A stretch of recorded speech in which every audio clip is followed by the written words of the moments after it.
Muy buenas tardes, bienvenidas, bienvenidos a la sesión de la Academia de Artes correspondiente a este martes 31 de agosto de 2021. Soy Carlos Blas Galindo, tengo el grato honor de ser presidente en turno para el mes de agosto, por ende voy a conducir la sesión académica que corresponde a una conferencia de Manuel Marín con el título Los dioses menores, a 500 años de Piero di Cosimo. Querido Manuel, tienes el uso de la voz. Adelante, por favor. Muchas gracias, Carlos. Saludos a todos, perdón. Muy buenas tardes a todos. Buenas tardes. Primero espero que la parte técnica nos ayude y que ojalá la parte del contenido sea buena, pero eso ya no se los aseguro del todo.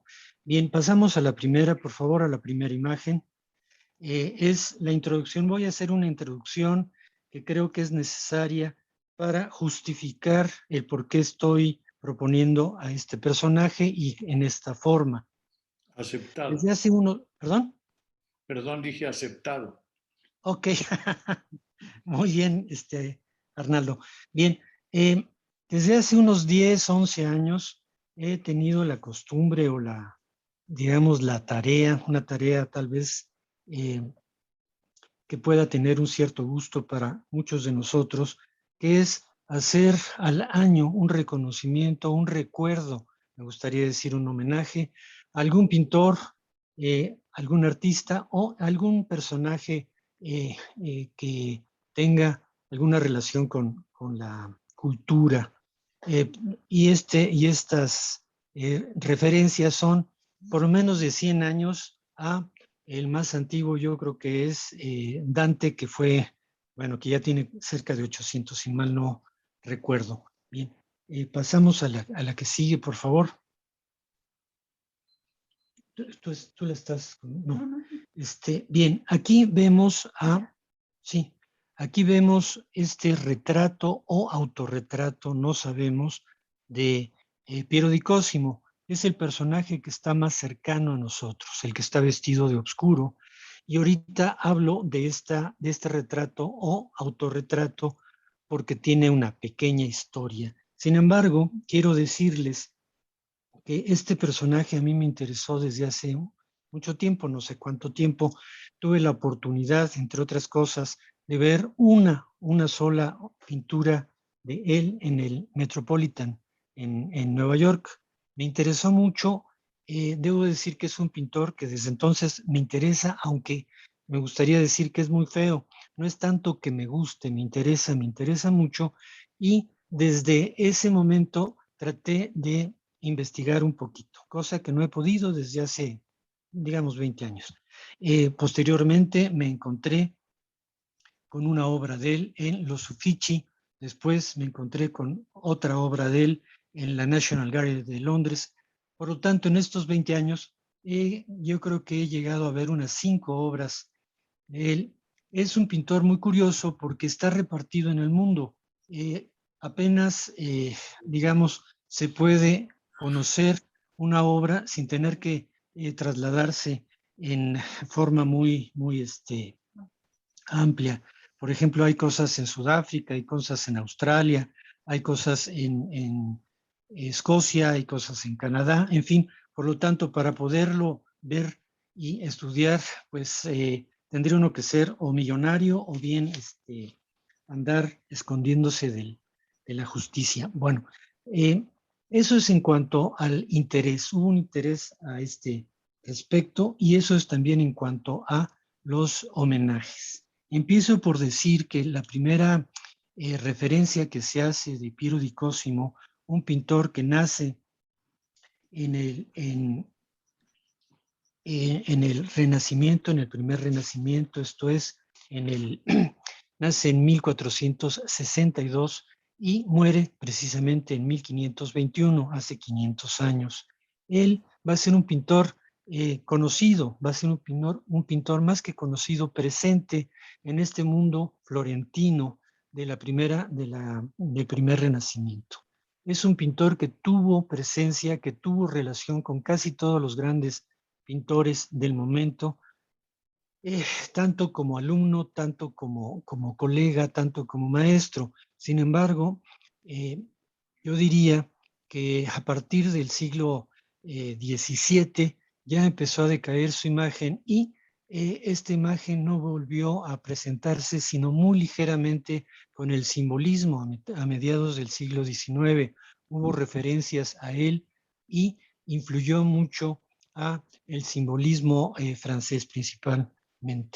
Eh, Sin embargo, esto no tuvo la fuerza suficiente como para sacarlo a flote y no fue sino hasta el surrealismo que volvió a tener alguna presencia. No obstante todo esto, no hay una monografía o no hay libros que lo estudien en forma sistemática. Yo encontré he encontrado dos cosas que lo estudian, pero son dos cosas, no diré superficiales, pero sí sin aproximación mayor que la de cuándo nació, en dónde estudió, etcétera, pero interesarse en su obra y en su ideología o en su pensamiento, hasta la fecha no he encontrado nada. Bien, él fue discípulo de eh, Rosselli.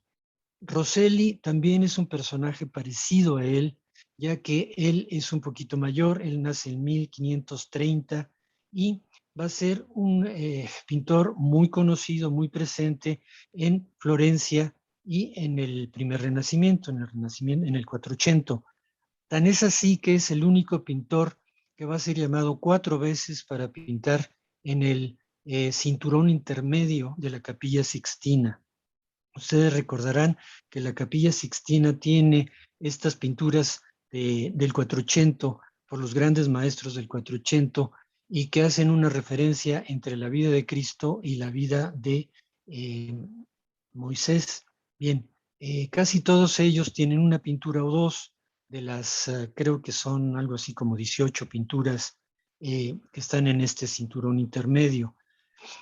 De tal manera que el que hayan solicitado en 4 ocasiones a Rosselli habla de que fue un pintor muy connotado en el momento y nuevamente, igual que Piero di Cosimo, su imagen fue decayendo y ya en el siglo XVII, XVIII, ya no sé, bueno, el XVIII no se diga, no, en el XVII y en el XVI ya no hubo presencia de él, ya no hubo una consecuencia de él. Bien, Rosselli pinta 4 obras, una que es El Paso del Mar Rojo, otra que es perdón, La Última Cena, es el Sermón de la Montaña y ahorita me acuerdo de la otra, no sé cuál es El Paso del Mar Rojo, no sé si ya lo dije. Bien, el hecho es que estos dos personajes que están aquí, el que está más cercano es Piero di Cosimo, que fue uno de sus 2 ayudantes. Aquí están los 2 ayudantes en toda esta obra. Por lo tanto, aparte de haber estudiado y de haber estado en el taller de Rosselli, Piero di Cosimo tuvo la oportunidad de, muy joven, aquí creo que tenía 22 años, de ir y confrontarse o establecerse a los otros pintores grandes del momento. Pasamos a la que sigue para mostrarles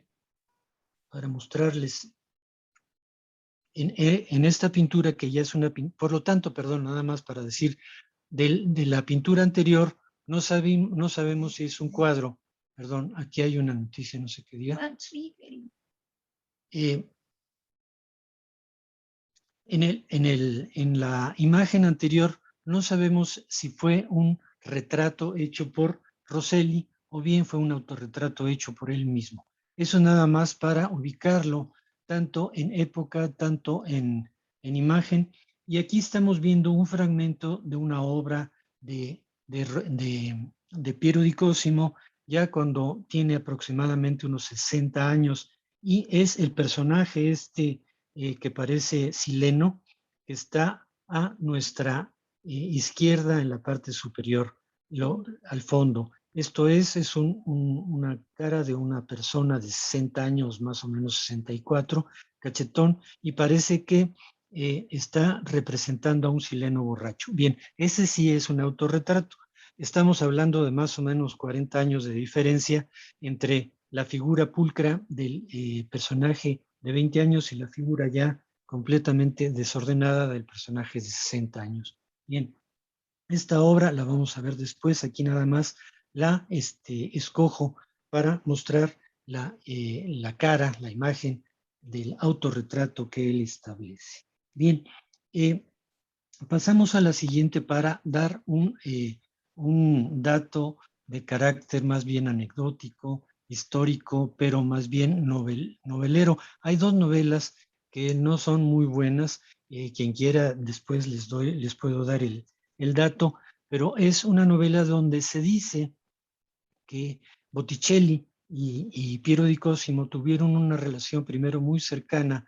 eh, Botticelli es un poco mayor, unos 10 años mayor que Piero di Cosimo, y Piero di Cosimo, los dos coincidieron en haberse enamorado profundamente de Simonetta Vespucci. Simonetta Vespucci, ustedes recordarán que es una muchacha muy joven que llega a Florencia, se casa con Marco Vespucci, que es florentino y que es un individuo muy rico por una parte y tenía fuertes conexiones políticas. Por lo tanto, ella, genovesa, se casa con este personaje florentino, la lleva a Florencia, se casa a los 16 años, la lleva a Florencia y fue un espectáculo maravilloso. La nombraron varias veces la diosa de la belleza y no sé cuántas cosas, y ya ven que había fiestas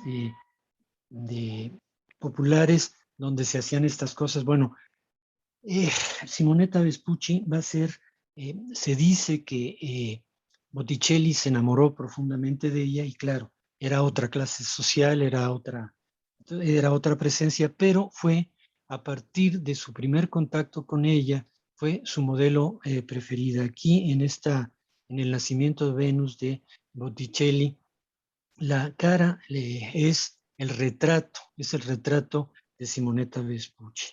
Mientras que la que sigue, si podemos poner a la que sigue, es el retrato de Simonetta Vespucci hecha por Piero di Cosimo. Piero di Cosimo, como pueden ver, tiene una manifestación estética un poquito más dura, un poquito más arcaica, mientras que Botticelli la tiene obviamente ya mucho más desarrollada. Con esto quiero decir que Botticelli tuvo una fortuna crítica maravillosa porque fue un genio, y Piero di Cosimo no sé si sea un genio de la pintura, lo que sí es que es un pintor tal vez más importante en cuanto a su forma de pensar, en cuanto a su forma de ser.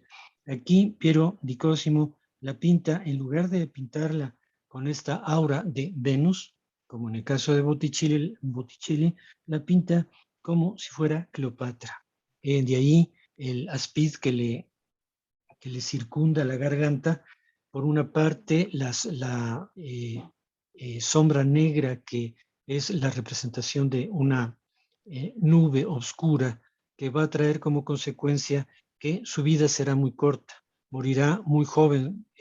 Ella llega a los 16 años y vive en Florencia, será un espectáculo, todo el mundo la quiere, y entre otras cosas se hace novia, por decirlo así, para no decir cosas más graves, de el hermano de Lorenzo de Medici. Giuliano se enamora de ella y forman una pareja, aunque fuera de toda convención social. Lo que quiero decir, fue un momento histórico donde este personaje, esta mujer, pudo reunir a una serie de personas alrededor de ella. Dos de los relacionados que iniciaron siendo amigos acabaron siendo acérrimos enemigos. Por lo tanto, Piero di Cosimo será ese personaje que nace en 1462 y muere hasta 1521, hace 500 años, en esa época donde se está construyendo tal vez el punto culminante de Florencia. Quiero decir que la primera, ¿cómo se podrá decir? La primera referencia formal que se hace de Piero di Cosimo será la de Vasari. Vasari no lo tratará muy bien, aunque lo trata, no lo trata en extenso, pero lo trata, al decir que es un personaje, lo llena de adjetivos. Dice, es un personaje hirsuto, bizarro, rústico, muy difícil de entender. Obviamente ellos no se conocieron. Bueno, personalmente, Vasari nace en el 1511, entonces en el 1521 todavía no sabía Vasari qué iba a hacer en la vida, por lo tanto, lo conoce propiamente de las referencias y de la investigación que él hace. De ahí que esta imagen que queda plasmada y que después será retomada por todos los que retoman a Piero di Cosimo a partir del siglo XVII, va a ser esta idea de un personaje, no sé cómo decirlo, si hirsuto, bizarro o rústico, que tenía la enorme necesidad de no atender a ningún protocolo y hacer lo que se le antojaba. Tiene una característica particular muy curiosa, que es tal vez un pintor esquizofrénico. No sé si esto pueda decirse, pero él tuvo muy concretamente dividida sus dos partes. La parte que le funcionaba para poder subsistir, tiene multitud de cuadros religiosos donde aparecen las vírgenes, Cristo, crucifixiones, en fin, todo un mundo de pintura sacra, cristiana obviamente, que le servía para sobrevivir, le pedían los encargos, los hacía. Esa parte a mí, y yo creo que a él tampoco le interesaba más allá de su subsistencia. Y la otra parte, que son mucho menos cuadros, son los cuadros que él pintó para él. Es algo que curiosamente se hace, se subraya en casi todas las referencias que hacen sobre Piero di Cosimo. Esto es, fue un pintor que conscientemente empezó a pintar lo que él quería y obviamente esa pintura no la hizo para nadie ni tampoco la vendió, ya que al final de su vida su taller estaba lleno de una serie de pinturas, digamos, raras para el momento. Actualmente para nosotros son interesantísimas, tal vez no sean raras, pero en el momento fue un pintor hirsuto, un pintor bizarro y un pintor rústico en cuanto a sus soluciones. Por lo tanto, esta riqueza de tener por primera vez un pintor que va a hacer sus caprichos, obviamente no se les llamó así, sino hasta el siglo XVIII, a estas formas de producir, de generar arte, donde el pintor generaba sus propios mundos, fue, si se puede decir, inaugurado por este pintor. Bien, de aquí que ya podemos pasar entonces al siguiente capítulo. Pasamos entonces al punto número 1. Sí, sí. Estamos en esta pintura que ustedes podrán ver. Esta pintura, ¿perdón? Qué Sí, bueno. maravilla, dije. Sí, esta pintura, gracias. Esta pintura se llama El incendio en el bosque. Es una pintura que actualmente está en el Ashmolean de Oxford. Yo no la conozco personalmente, pero es una pintura que sí, a la cual siempre recurro porque podrán ver desde el punto de vista eminentemente pictórico y estético, tiene una serie de características muy propias.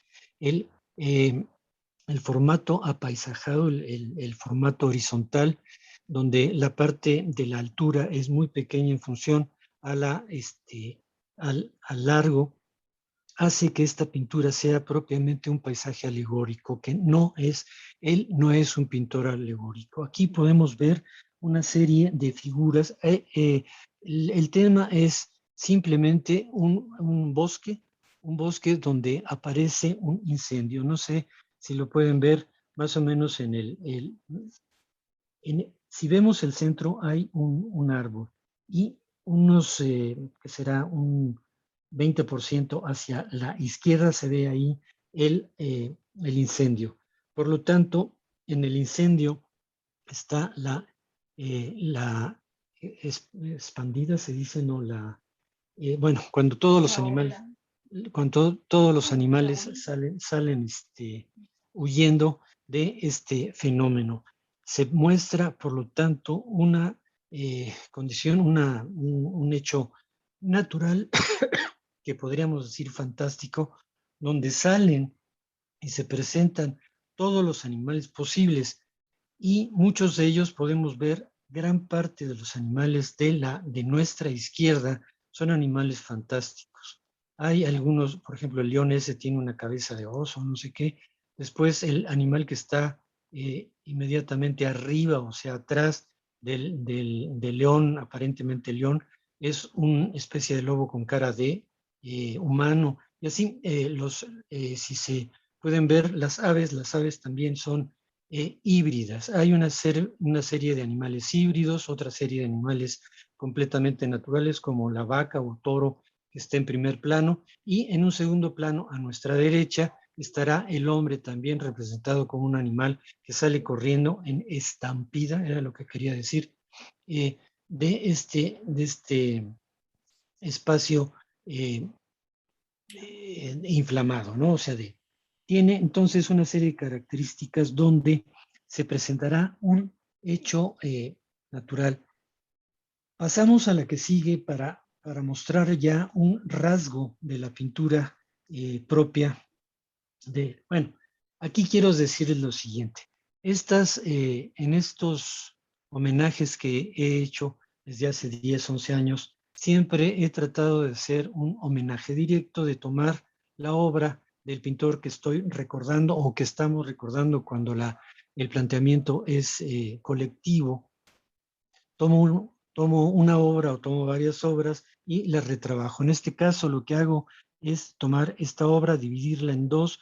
La parte de nuestra izquierda, a nuestra izquierda, es el fuego fantástico, llamémosle así, donde están todos los animales fantásticos, y la parte de nuestra derecha es el fuego, digamos, trascendente, donde va a ser el que va a poder permitir la existencia del hombre, como está ahí ubicado en casi un vacío, y de los otros animales que se resguardan del fuego, pero de un fuego real. Bien, pasamos a la que sigue para mostrar que en cada una de estas pinturas que yo voy a presentar habrá un retrabajo mío, simplemente como homenaje o como subrayar o eliminar algunas de las cosas que quiero hacer ver o quiero dejar de ver. Esta obra, que pueden ver que es muy parecida a la anterior y que forma parte ya de su pintura más madura, central, y que para mí es la más importante de esta pintura o de este tipo de pintura que es propia para él y que la guardaba con enorme celo, se llama La Cacería Primitiva, que está en el mismo lugar anterior. O sea, que si pudiéramos ir a Oxford, encontraríamos estas dos obras, que tal vez sean las dos obras principales de esta época madura. Podremos ver al rato obras anteriores y posteriores en este mismo esquema. En esta obra también hay animales híbridos, pero también hay animales mitológicos, y hay hombres y animales, llamémosle primitivos. O sea, hay una mezcla impresionante de todo esto. Se puede decir que la concepción que sacamos de esta cacería primitiva es que en un principio se le ha llamado, por cierto, posteriormente, en forma, yo diría que muy adecuada, las escenas prehistóricas a estas pinturas que se ubicarán en un estado de previa historia humana.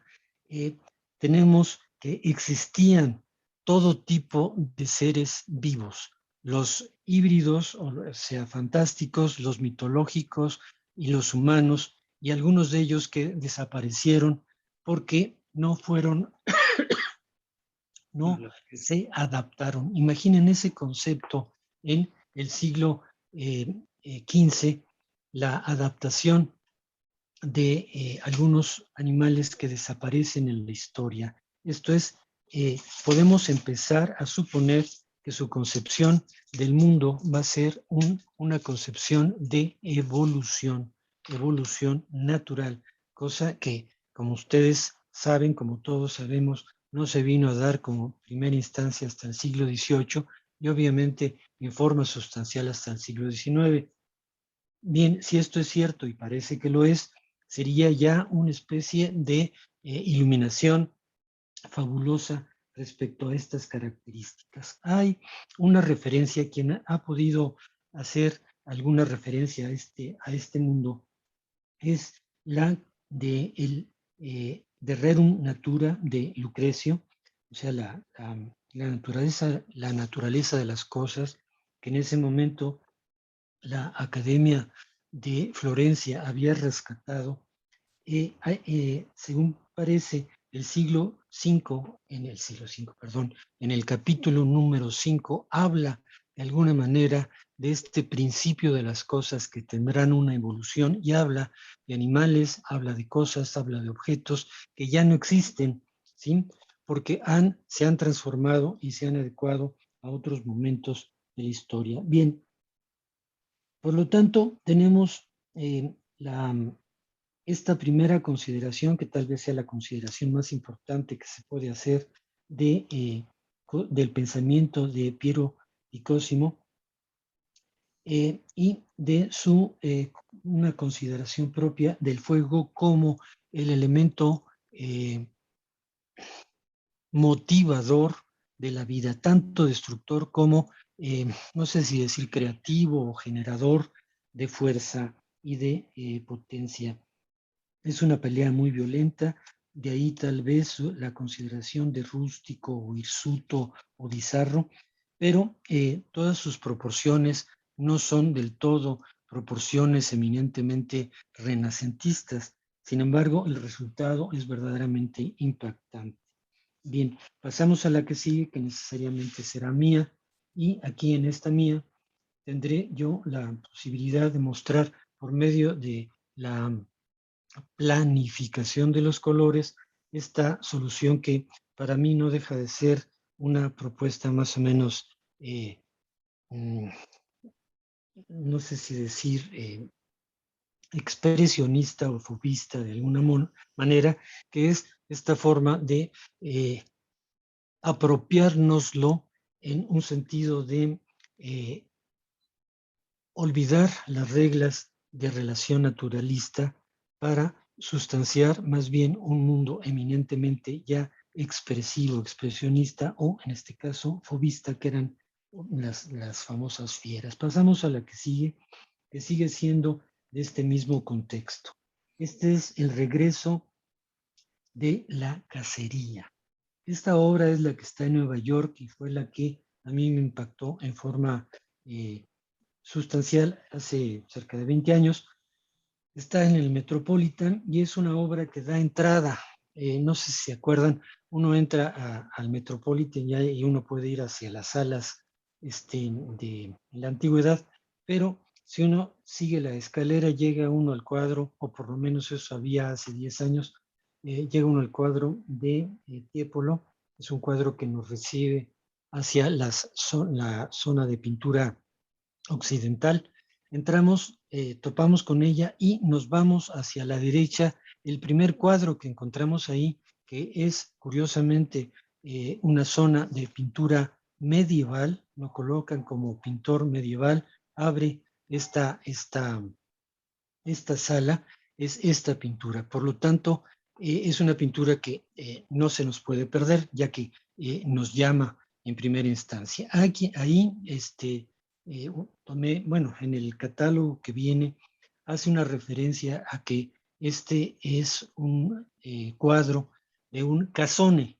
Los casones eran estos baúles que se regalaban entonces, eran los regalos nupciales a una pareja que se iba a casar, se le regalaba un casone, que es un baúl pintado por algún pintor importante, o bueno, por lo menos por un buen pintor, se le regalaba con el ajuar de novia o con el ajuar del novio o con algunas de las cosas de, este, de la boda. Es poco probable que sea un casone, ya que las dimensiones serían para un cajonzote, ¿no? Para un baulote.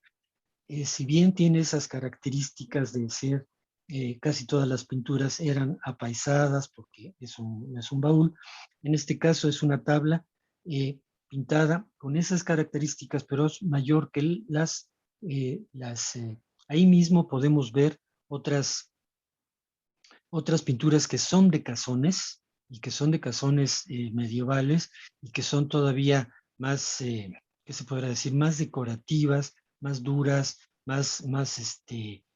con otra estética y con otra función, según yo. Pero en fin, eso es nada más una consideración. Esta obra es el regreso de la cacería y se puede ver que es un momento de calma donde regresan eh, en un mismo barco, tanto eh, se dice que es una visión violenta de la calma del regreso, ya que vienen bestias, vienen humanos primitivos, vienen animales muertos de la cacería. Algunos de los animales muertos son normales, otros no lo son. Esto es la cacería, es una especie de guerra necesaria para la sobrevivencia. La iconografía y la solución formal estética tiene características muy propias. Insisto, se dice que aquí hay influencia de Pollaiolo. Pollaiolo es alguien de quien bebió directamente Piero di Cosimo cuando Pollaiolo resolvió su mundo, intentaba arribar a una proporción clásica. Sin embargo, en el caso de Piero di Cosimo, él intenta regresar a una proporción no clásica para poder hacer esto mucho más patente, mucho más de una fuerza mucho más dura y eh, primigenia. Todas no son escenas idealizadas en ningún sentido y todas son lo que podríamos llamar escenas de la muerte viva. Bien, podemos pasar a la que sigue para ver mi retrabajo que yo aquí hago en un mar de sangre, la pelea de estas, bueno, el descanso de estas figuras que regresan de la cacería absolutamente inundados en una sangrienta lago sangriento. Pasamos a la que sigue, por favor. Y aquí hago una especie de aparte, hago una especie de paréntesis. Ay, se me está acabando el tiempo, ¿qué hago? Me voy más rápido. Bueno, esta es una obra de Beccafumi. Beccafumi va a ser uno de los pocos discípulos que tendrá él y pueden ver que tiene las mismas características formales, conceptuales y también proporcionales, digamos, de Piero. Beccafumi será un pintor sienés que será uno de los primeros pintores manieristas. Por lo tanto, lo coloco aquí tanto porque fue de los pocos discípulos de Piero y que absorbió a Piero y que va a proponer algunos de los principios básicos del manierismo que van a cubrir el siglo XVII, o sea, el 16, perdón, el 1500. Esta obra se hace en el 1560, por lo tanto, 60 años después, más o menos, se sigue trabajando esto que dejó una marca. Esta obra se llama Pirra y Eucalión, que es, digamos, después del castigo divino del diluvio, pero el diluvio grecorromano. Pirra y Eucalión serán los padres de toda la humanidad posterior que se generará por medio de, se puede decir que por medio de lanzar piedras hacia la espalda, piedras que se encontraban en el camino, lanzarlas hacia atrás y al caer estas piedras en la tierra empezaban a emerger los humanos. Los que lanzaba Pirra nacían mujeres, los de Deucalión nacían hombres. Bien, paso a la que sigue para mostrar la mía y esto se puede considerar simplemente un estallido de vida nuevamente, y le coloqué una estructura geométrica para mostrar propiamente un telón, un escenario donde la vida continuará en los mismos términos. Naceremos de las piedras enterradas. Paso al siguiente capítulo.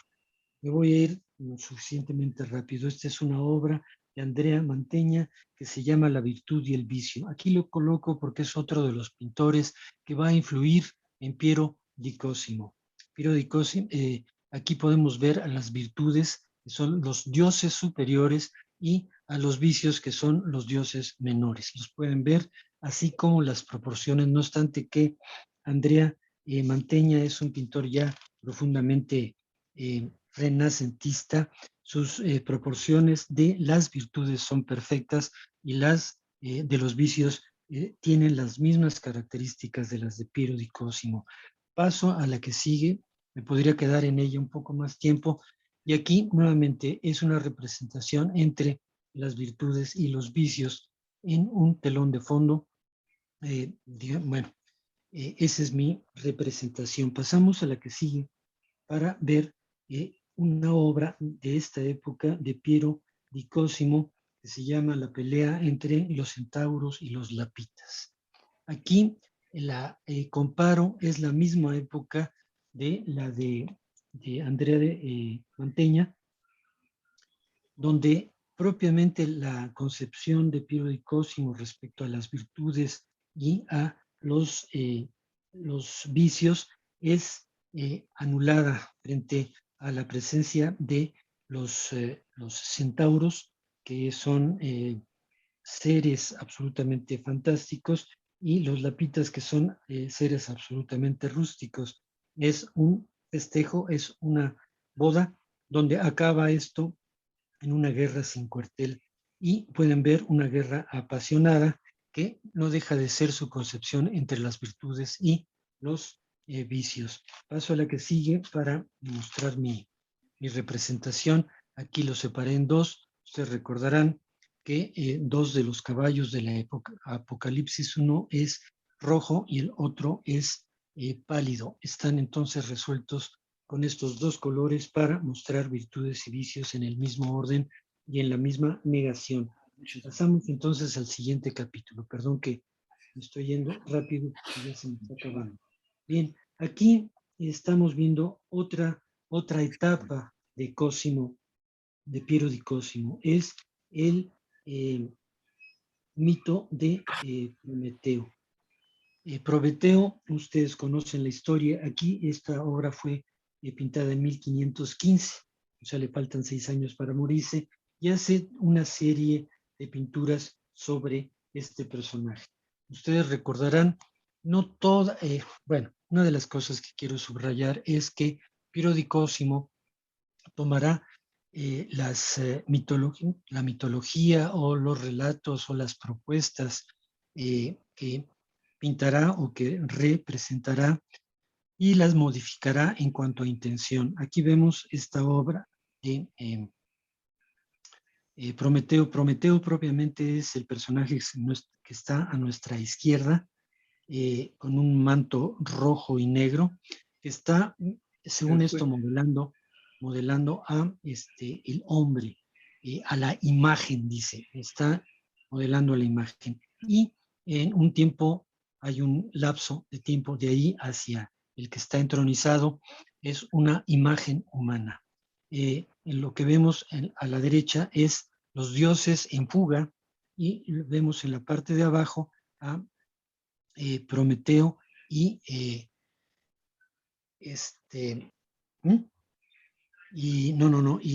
Hermes discutiendo al respecto. Bien, paso inmediatamente a la mía porque no. Sí, es la que sigue aquí. Simplemente limpié las otras figuras que había, y estoy estableciendo nada más las 3 o los 4, si se quiere, los 4 momentos históricos, o no sé cómo, temporales. Pasamos a la que sigue para mostrar de la serie otra de las obras, Prometeo y el fuego. también de la misma época, 1515. Esta está en Estrasburgo. La anterior está en Múnich, en la Alta Pinacoteca, y esta otra está en Estrasburgo. Actualmente es Francia, o digamos la parte sur de Francia-Alemania. Bien, esta obra de aquí va a tener una característica maravillosa, que es, hay muchas representaciones y muchas ideas sobre Prometeo. Sin embargo, aquella donde roba el fuego para la típica, la conocida es roba el fuego para dárselo al hombre, a la mujer obviamente, a la humanidad, y para que con esto pueda subsistir y pueda crecer. Aquí hay una referencia al fuego anterior. Esa es la vida más o menos tradicional. Y hay una pseudo mitología que es que Prometeo hace la imagen del hombre y la insufla de vida con el fuego robado. Aquí en esta podemos ver cómo esta especie de antorcha está influyendo la vida, dando, insuflando la vida a la imagen. Esto sería una especie de Pigmalión. Más bien sería la idea de Pigmalión. Sin embargo, esto no es dentro de la mitología, no está autentificado, digamos. Bueno, eso ya implica que él tenía una necesidad particular de manejar sus propios mitos. Pasamos a la que sigue, que es la mía, y nuevamente es un homenaje, puedo decirles cosas, pero simplemente es darle, subrayar algunas cosas. Bueno, pasamos a la que sigue para hablar de otro aparte. Este aparte es Luca Signorelli. Es un pintor que también influyó en Piero di Cosimo. Él estudió con Piero di Cosimo, no fue tan cercano como con Rosselli. Esta obra fue pintada en 1499 y es una pintura donde se da la resurrección de los cuerpos.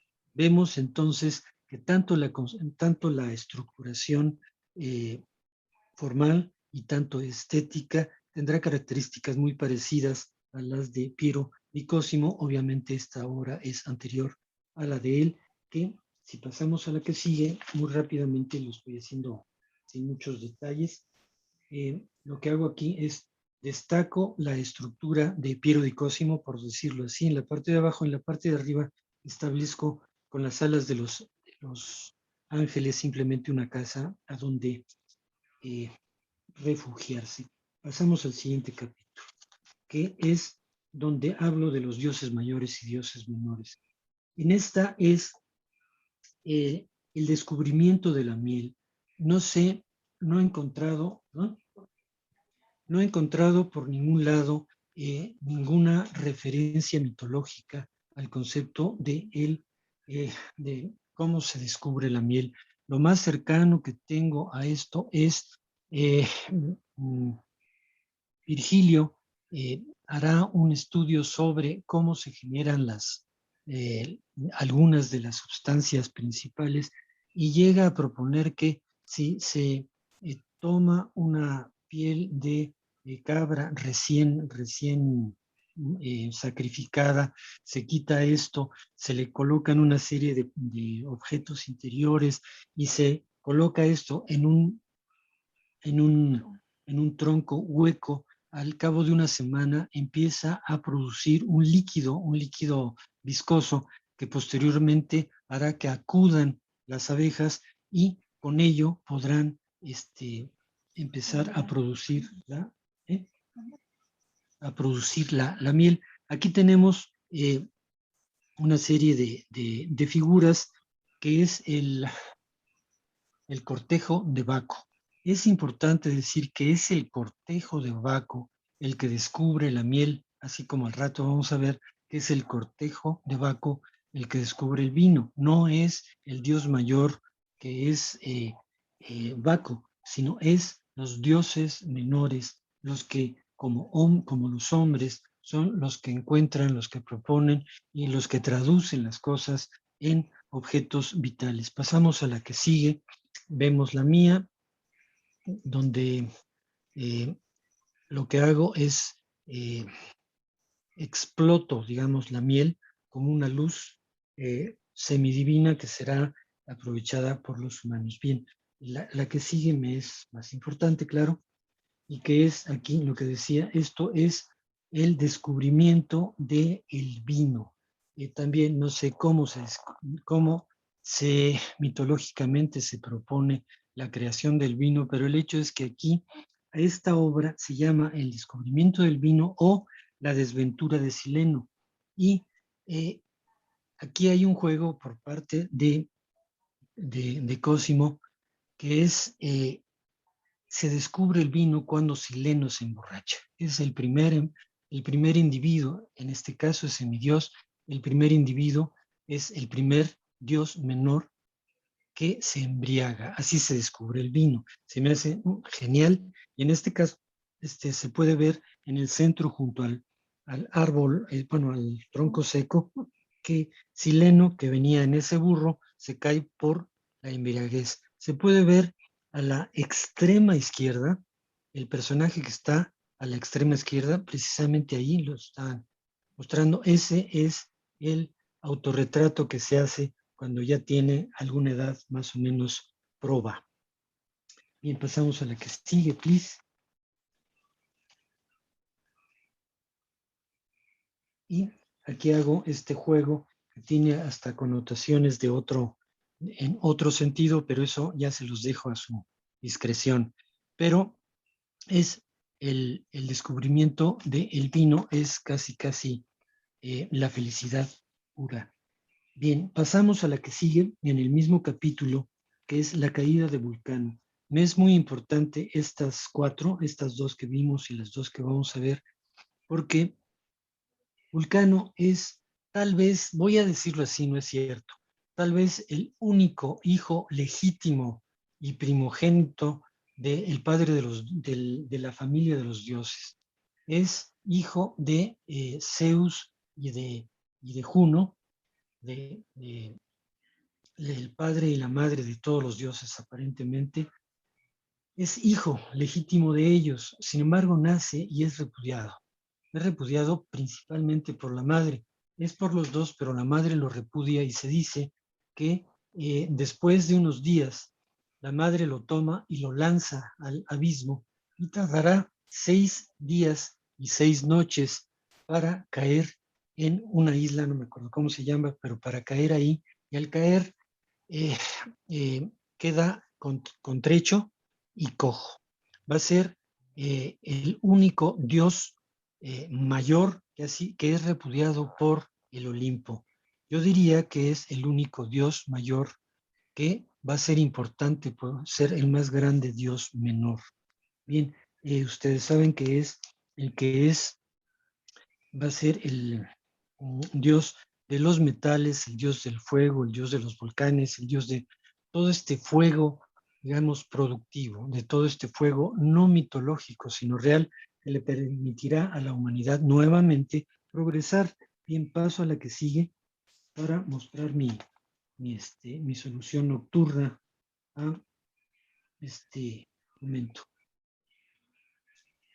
Es la misma, nada más que en la noche, y las mujeres que están alrededor son las ninfas que lo van a cuidar hasta que tiene edad suficiente como para poder ser ya un hombre.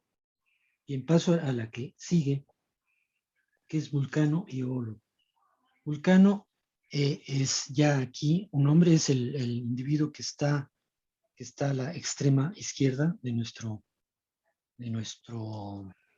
vista, y el personaje que está en el caballo es Eolo.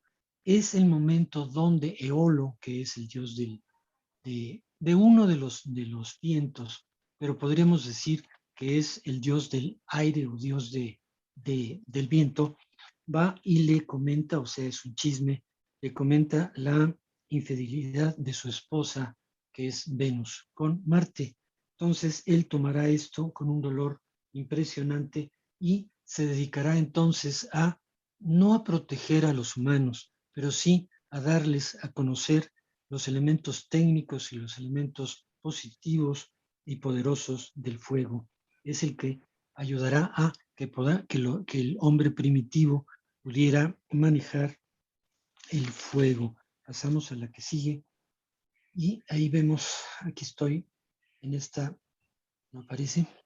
Sí, estoy mostrando el chisme pleno y aquí destaco los animales mágicos o fantásticos que se representan en la parte de atrás. Curiosamente, estos animales mágicos o fantásticos son reales. Lo que pasa es que en la época de Cosimo eran, eran muy poco conocidos. El elefante, la avestruz, la jirafa fueron conocidos en el Renacimiento, pero debido a que fueron regalos que hicieron algunos personajes, principalmente reyes o sultanes o no sé qué, a personajes italianos. Por lo tanto, los conocieron y no dejaban de tenerlos como animales fantásticos. Bien, como ya se me acabó el tiempo, voy a pasar las siguientes ya sin decir tanto hasta la última. Entonces, aquí tenemos el Venus y Marte en... Son las 7. ¿Hasta qué hora se acabó? Yo creo que acabo a las 7, ¿no? Hago la pregunta si alguien me dice, pero como quiera, creo que dura 1 hora o dura 45 minutos, por lo tanto ya me pasé. Pero bueno, aquí estamos viendo a Piero di Cosimo en el descanso de Marte y Venus. Pasamos a la que sigue, es la mía, pero lo quiero confrontar propiamente. Bien, aquí está lleno de luz y calma. Bueno, pasamos a la que sigue para mostrar esta obra. La que sigue es la de Botticelli. ¿Sí? Hay quien dice que Botticelli se robó la imagen y la estructura. Como pueden ver, el de Piero di Cosimo es más rústica. Aquí es mucho más elaborada. Sin embargo, la idea que se roba Botticelli es mucho más fuerte en la anterior. Bien, paso a la que sigue. Yo aquí hago una especie de chiste, no sé si es chiste, pero sí acotación, que los hago marido y mujer con una casa central. Bien, pasamos a la que sigue. Y aquí estamos en una obra de Piero di Cosimo, que es La muerte de Procris. La estructura formal es muy parecida a las otras dos anteriores. Es una relación entre un macho y una hembra, digamos un hombre, no sé si puedo decir hombre y mujer, donde el hombre en La muerte de Procris es un sátiro y está acompañado con la fidelidad del perro. Se dice que es el primer perro protagonista en la pintura occidental. Bien, les puedo contar la historia de Procris, pero lo que estoy tratando de decir aquí es que para los dioses mayores, los dioses menores solamente mueren. Entonces, los hombres o las figuras híbridas y fantásticas. Pasamos a la que sigue, al siguiente capítulo. En este siguiente capítulo, bueno, esa es la mía, es la noche. Bien. En este siguiente capítulo voy a presentar dos obras. Una de Cosimo, Piero di Cosimo, que tal vez sea la más hermosa de todas, y también la más importante en el sentido de cuando entra uno a los Uffizi, anteriormente uno entraba hasta el tercer piso, no sé si se acuerdan, uno entraba y empezaba a ver las cosas por allá arriba, principalmente el mundo renacentista bueno, del siglo XV y siglo XVI. Ahora se entra en el primer piso, porque lo agrandaron, porque hicieron la caja más grande y todo este tipo de cosas. Y el cuadro que nos recibe es este cuadro, que es un cuadro de grandes dimensiones y que tiene la misma estructura formal, la horizontalidad mayor. Bien, esta es Perseo libera Andrómeda. Este es iba a decir libro, ¿no? Es una pintura muy rica porque tiene algo así como 5 momentos de la historia. Esto es, cada uno de los cuadrantes tendrá una historia y la del centro, no una historia, un momento de la historia. Entonces hay 5 momentos de la historia. Se los contaría si es que quieren que haya después un adendum.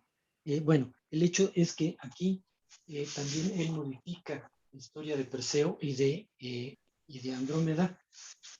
Por ejemplo, no aparece Pegaso, no aparecen una serie de cosas que, por cierto, si somos estrictos, parece que son más ciertas que las que normalmente utilizan los pintores. Por ejemplo, Rubens tiene un enorme Pegaso y los otros personajes son menores. En este caso no aparece. Tenemos entonces esta aproximación a este monstruo que será un monstruo fantástico y que será doblegado por un dios menor que es Perseo. Perseo es propiamente un semidios. Bien, paso a la siguiente para hablar más o menos de la misma estructura y de los mismos momentos. Bueno, esta es la mía donde hago un lago creador de la isla de la muerte dentro de este momento romántico de la estructura mitológica. Paso a la que sigue, que es una obra de Cosimo Rosselli. Cosimo Rosselli, que es el maestro, está aquí representando el paso del Mar Rojo. Pueden ustedes ver que en cuanto a estructura formal podría tener las mismas características de la obra anterior. Estamos frente a un monstruo que está ahogándose en un mar que se está formando o deformando y que hay varios momentos Perdón, no sé si me oyeron porque puse el teléfono en otra parte. Bueno, espero que sí. Yo lo voy a retrabajar simplemente con el rojo sangre de la siguiente obra. Bien, estamos aquí más o menos con la misma característica de la Isla de los Muertos, que es una concepción eminentemente simbolista y romántica. Pasamos a la que sigue para llegar al último elemento. Esta obra ya es la última de la plática. Es una obra que parece que pintó en 1520. Esto es un poco antes de morir, un año antes de morir. A mí me gusta mucho. Esta obra, curiosamente, está en la Universidad de Florida, en Sarasota, Florida. Yo no la conozco, pero en cuanto pueda tener una visa, me voy corriendo a Florida, ya que es la que me queda más cerca de todas.